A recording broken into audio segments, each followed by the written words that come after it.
আগামী 24 ঘন্টা আলটিমেটাম দিচ্ছি। আমাদের 4টি দফা, সবার কাছে নেতা পালাবেন প্লেনে, তোমরা পালাবা কোনে, আমরা এটা দেখে নিব। এখন সেই পুলিশ বাহিনী তারা এখন সবাই মিলে নতুন চক্রান্তে নেমেছে।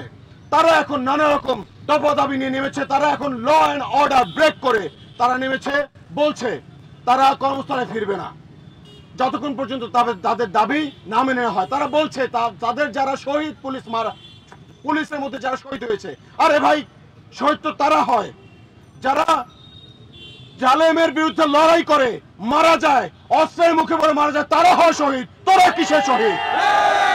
এই প্রশ্ন আমরা সবাই মিলে করব। যারা জুলুম করেছে তারা শহীদ হয় না, তারা হচ্ছে জালেম।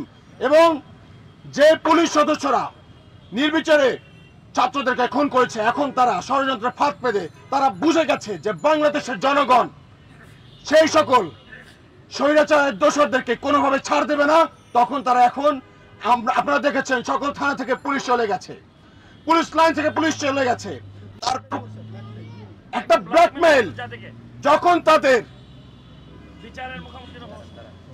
তাদের বিট্রেটা করা দরকার ছিল ফ্যাসিস্ট হাসিনার বিরুদ্ধে, তখন তারা সেটা না করে এখন বিট্রেটা করছে সাধারণ ছাত্র জনতার বিরুদ্ধে।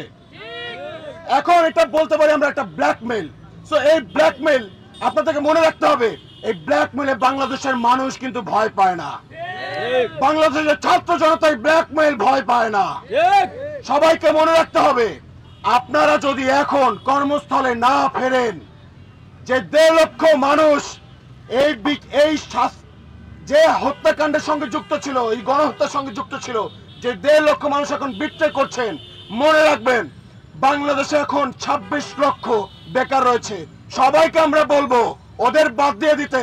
আমাদের যারা ছাত্র জনতা আছে, মেধাবীরা আছে, তাদেরকে আমরা প্রস্তুত থাকতে বলবো আপনারা রেডি থাকেন, আমরা আমাদের দেশ আমাদের মতো করে সাজিয়ে নিব ইনশাআল্লাহ। আপনারা জানেন গত একটা সপ্তাহ আমরা প্রত্যেকে নির্ঘুম কাটিয়েছি, চোখের নিচে প্রত্যেকের কালো দাগ, মাথা সবার একদম স্থির হয়ে গেছে। এখন আমরা সুস্থ স্বাভাবিক চিন্তা করতেও এখন টেনশন হচ্ছে। আপনারা জানেন রাতের বেলা তারা ভয় দেখাচ্ছে, রাস্তায় নেমে গুলি করছে।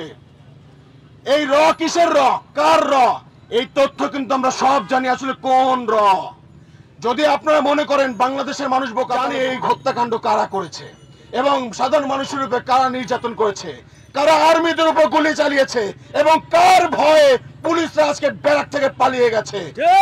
মনে রাখবেন আমরা কিন্তু সব রকম তথ্য আমাদের কাছে সংগ্রহ করে রেখেছি। এর বিচার আপনারা যদি ঠিক মতো আমাদের কথা না শোনেন, আজ হোক কাল হোক 12 বছর পরে হোক, এর বিচার ছাত্র জনতা করেই ছাড়বে ইনশাআল্লাহ।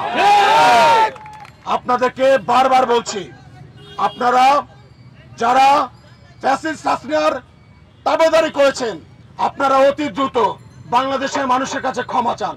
এত দাবি দেওয়া না করে, এই যে দাবি আপনারা করছেন, ব্ল্যাকমেইল আপনারা করছেন, আমরা জানি বাংলাদেশের এখন অর্থনৈতিক অবস্থা ডালমাটাল অবস্থা। আপনারা যে ব্ল্যাকমেইল করে এখন ছাত্র জনতাকে বিপদে ফেলানোর চেষ্টা করছেন, এটা আমরা ভালো করে বুঝে গেছি। আপনাদের এই বিপদে যে ভয় আপনারা দেখাচ্ছেন, এই ভয় আমরা আর পাই না।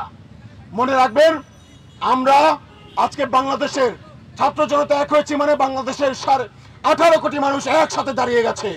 প্রত্যেকটা রাস্তায় অলিগলিতে মানুষ কথা বলছে। আপনারা দেখেছেন আজকে পুলিশ নাই তো তাতে কি হয়েছে, রাস্তায় প্রত্যেকটা অলিতে গলিতে বাংলাদেশের ছাত্র সমাজ নেমে গেছে। তারা নিজ দায়িত্ব কাঁধে নিয়ে তার ট্রাফিক পুলিশের দায়িত্ব পালন করছে, তারা বাজার মনিটরিং করছে, তারা দেয়ালে দেয়ালে যে সকল পোস্টার ছিল সেটা পর্যন্ত তুলে ফেলছে। তো আপনারা যারা এই ষড়যন্ত্রের সাথে যুক্ত, তাদের তুলে ফেলতে এই শিক্ষার্থীদের 2 মিনিট সময় লাগবে না ইনশাআল্লাহ। আমাদের কথা দীর্ঘ না করে আমরা আমাদের 4টি দফা সবার কাছে বলতে চাই। হয়তোবা আজকের মধ্যে একটা ঘোষণা চলে আসবে, অন্তর্বর্তীকালীন যে সরকার আগামীকালকে তাদের দায়িত্ব নেবে এবং আমাদের প্রথম আমরা যেই দাবিটি করব তাদের কাছে, যেন আমাদের সকল শহীদ ভাইদের যেই জুলাই মাসে যে গণহত্যা হয়েছে, সেই গণহত্যার বিচার যেন সবার আগে হয়। আমাদের দাবিগুলো আমরা ঘোষণা করছি। প্রথম দফা 1, আইন শৃঙ্খলা রক্ষাকারী বাহিনীর সর্বোচ্চ পর্যায় থেকে সর্বনিম্ন পর্যায় পর্যন্ত যারা উক্ত নারকীয় হত্যাকাণ্ডে প্রত্যক্ষ এবং পরোক্ষভাবে জড়িত, তাদের প্রত্যেককে অনতিবিলম্বে আইনের আওতায় এনে দ্রুত বিচার নিশ্চিত করতে হবে। 2, ফ্যাসিস্ট হাসিনার শাসনামলে আইন শৃঙ্খলা রক্ষাকারী বাহিনীতে যত অবৈধ নিয়োগ করা হয়েছে অতি দ্রুত তার সুষ্ঠু তদন্ত সাপেক্ষে সেই সকল নিয়োগ বাতিল করতে হবে। 3, যে সকল দুর্নীতিবাজ আইন শৃঙ্খলা রক্ষাকারী বাহিনীর কর্মকর্তারা অনৈতিকভাবে পাহাড় সম সম্পদ গড়ে তুলেছে তা বাজেয়াপ্ত এবং পাচারকৃত সম্পদ অনতিবিলম্বে দেশে ফিরিয়ে আনার ব্যবস্থা করতে হবে। 4, অনতিবিলম্বে আইন শৃঙ্খলা রক্ষাকারী বাহিনীর বিশেষ করে পুলিশ সদস্যদেরকে কর্মস্থলে ফিরে দেশের মানুষের জান ও মালের নিরাপত্তা প্রদানের জন্য আহ্বান জানাচ্ছি। বাংলাদেশের পুলিশ, আমরা বিশ্বাস করি যারা আপনারা কনস্টেবল পর্যায়ে ছিলেন, আমরা জানি যে আপনারা হুকুম পালন করেছেন শুধুমাত্র। তবে যে ছেলেটা রামপুরায় রেলিং এ ঝুলেছিল, প্রাণ বাঁচাতে ঝুলেছিল, তাকে যে আপনারা গুলি করলেন, আপনার মনে কি একটু মায়া জাগে নাই? তাকে কি আপনি বাঁচাইতে পারতেন না? আপনাকে কে নির্দেশ দিয়েছে তার উপরে নির্বিচারে গুলি চালাতে? এই সব রকম প্রশ্ন আমরা তুলব।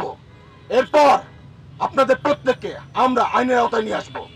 এছাড়াও বলতে চাই, যারা এখানে আছেন, আমরা সাধারণ জনতা, আমরা কেউ আইন ভঙ্গ করব না। এখন দেশটা আমাদের সবার, আমাদের সিদ্ধান্তই চূড়ান্ত সিদ্ধান্ত বলে গণ্য হবে ইনশাআল্লাহ। আপনারা যারা আছেন, আপনারা হয়তো কম বেশি সবাই জানেন, পুলিশের কাছে, পুলিশের হেফাজতে গত 6 মাসে 72 জনের মৃত্যু হয়েছে।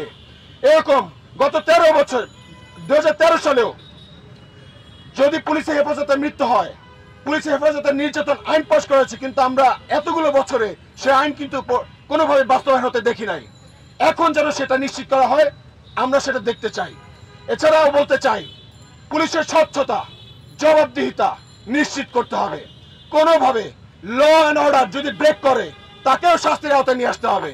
এবং যদি কেউ কোনোভাবে কোনো রকম পুলিশ সদস্য তারা যদি আবার ফিরে আসে, দেশের শান্তি রক্ষায় তারা কাজ করতে চায়, তারা যদি কোনোভাবে ঘুষ, খুন, অন্যায়ের সাথে যুক্ত হয়, লিপ্ত হয়, বাংলাদেশের মানুষ তখন সবাই মিলে তাদেরকে সমুচিত জবাব দেবে আইনের মাধ্যমে ইনশাআল্লাহ। আমি আগামী 24 ঘন্টা আলটিমেটাম দিচ্ছি, যদি আগামীকালকে অন্তর্বর্তীকালীন সরকার ক্ষমতায় এসে প্রথম যদি গণহত্যা বিচার যদি তারা না করে, আগামী রবিবার থেকে শহীদ পরিবার যারা ছিলেন, শহীদ আবু সাইদ, মুগ্ধ, শ্রাবণ সহ সকল শহীদ পরিবারের শিক্ষার্থী, যারা শিক্ষার্থী ছিল, তাদের বাবা মা, অভিভাবক, আত্মীয় স্বজন, বাংলাদেশের সর্বস্তরের নাগরিকদের নিয়ে আমরা আমাদের সর্বোচ্চ আন্দোলন এবং প্রতিরোধ গড়ে তুলব ইনশাআল্লাহ। আমি আমার বক্তব্য দীর্ঘ না করে এটুকু বলতে চাচ্ছি, বাংলাদেশ আমাদের, এটা রক্ষা করার দায়িত্ব আমাদের, এটা সুন্দর করে সাজানোর দায়িত্ব আমাদের। জয় আমাদের হবে ইনশাআল্লাহ।